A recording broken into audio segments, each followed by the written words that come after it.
Yo! What's up guys? Good evening po sa ating lahat. So for today's video po ay nandito po tayo ngayon sa may Pantalan.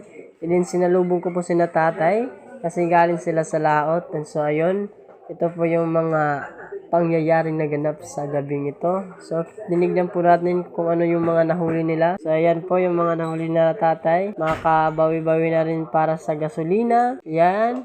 Mga 150 na yan. So kulang pa yan pang gasolina. So, maraming salamat sa panonood. Thank you for watching. Bye-bye.